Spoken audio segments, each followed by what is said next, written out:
Mais uma produção do Psicotube, transmitindo conhecimento. Adaptation and design by Cássio Oliveira.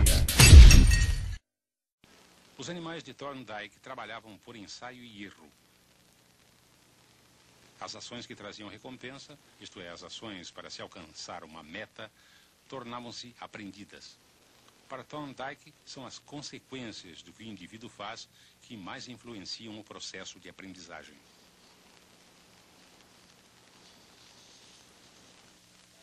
A lei de efeito de Thorndike afirmava que a aprendizagem é controlada por suas consequências.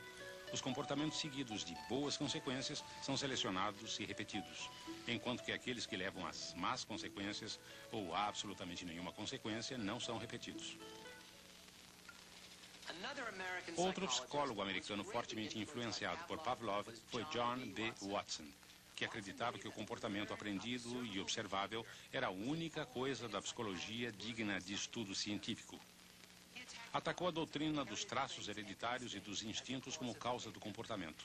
Ao invés disso, falou do poder ilimitado do condicionamento e do controle ambiental para modelar o comportamento dos animais e dos seres humanos. Para estudar o poder do condicionamento, Watson usou bebês como sujeitos, como vemos neste filme original da década de 20.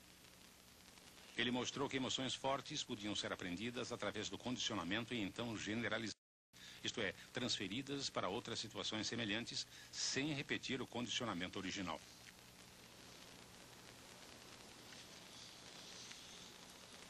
Watson e sua assistente Rosalie Rayner condicionaram os bebês a terem medo de um rato branco do qual antes gostavam. Nesse caso, trabalharam com Albert, um bebê de 8 meses. Toda vez que o rato era apresentado, um gongo soava bem forte, assustando o bebê. Em pouco tempo, o simples aparecimento do rato fazia o bebê chorar amedrontado. Era o condicionamento clássico em ação. Quando o bebê engatinhava para longe do rato, procurando um lugar seguro, seu comportamento era recompensado e o medo diminuía.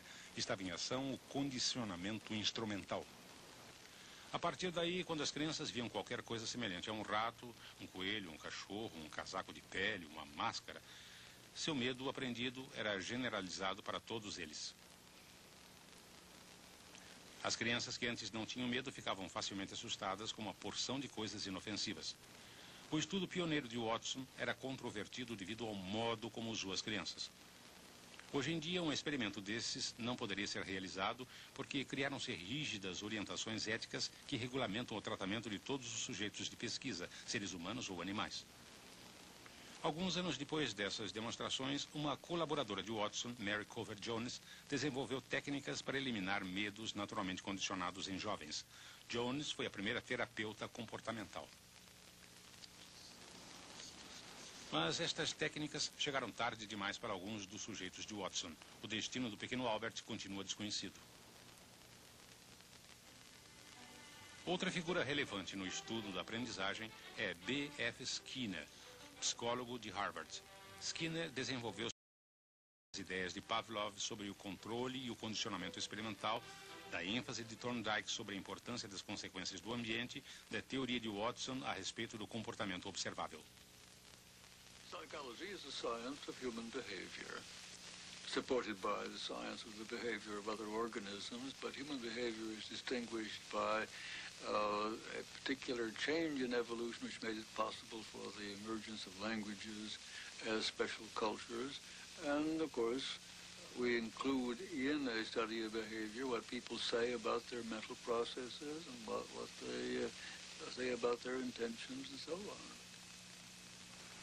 Para muitos psicólogos, o comportamento é explicado como um efeito de processos internos, mentais ou neurais. Para eles, o comportamento é considerado a expressão visível do que está acontecendo internamente. Mas Skinner discorda disso. Sua pesquisa investiga o comportamento quanto à sua relação com as variáveis do ambiente que o precedem e que o seguem. Podem pensar nisso como a psicologia do ACC, antecedentes, comportamento, consequências. Something which occurs, first of all, for other reasons. It occurs because it is part of the genetic endowment of the individual, or because it has been reinforced in other ways. When it occurs in this given situation and is followed by a consequence, it is more likely to occur again. But if there was a stimulus present at the time, then that stimulus controls the probability. The behavior occurs in situations similar to those in which it has been reinforced, so that all three terms are very important.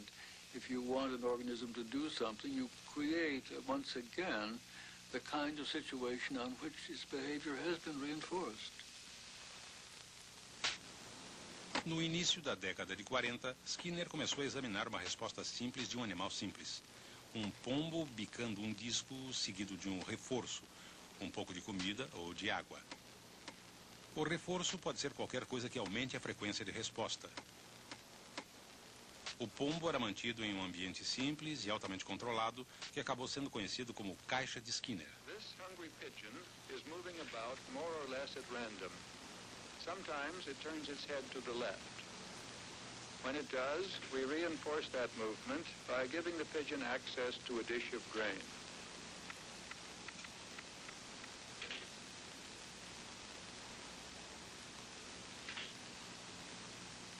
Once the pigeon has been reinforced for a slight turn to the left, we can wait for it to turn a little further.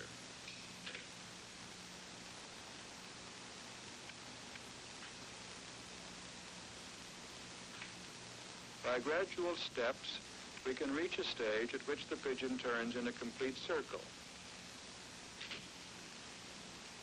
The pigeon has learned to make the response because it has been reinforced for successive steps leading to the final pattern. Finalmente, Skinner criou uma linha de montagem psicológica, onde os dados de comportamento eram o produto final. Automatizando os mecanismos, o cientista podia apresentar estímulos, registrar respostas e organizar os esquemas de reforço sem a presença de um pesquisador. Assim, uma imensa quantidade de dados podia ser coletada. O mais importante, a frequência com a qual o pombo bicava podia ser medida com exatidão. Essa frequência de resposta variava em função direta das consequências reforçadoras. Podia ser controlada com a reorganização do tempo e da frequência das consequências reforçadoras. Em outras palavras, o comportamento do pombo podia ser modificado, alterando-se as consequências. A versão de Skinner de condicionamento instrumental é chamada de condicionamento operante. Well, operant behavior is behavior which operates upon the environment and produces consequences. And operant conditioning is the change that takes place when those consequences have a particular effect. And we call this effect strengthening or reinforcing. That is, what the organism has just done is now more likely to be done again because reinforcing consequences have followed. And one studies operant conditioning by arranging consequences, not only to shape up a particular form of behavior or to keep that behavior in strength over a long period of time, or to change it slightly.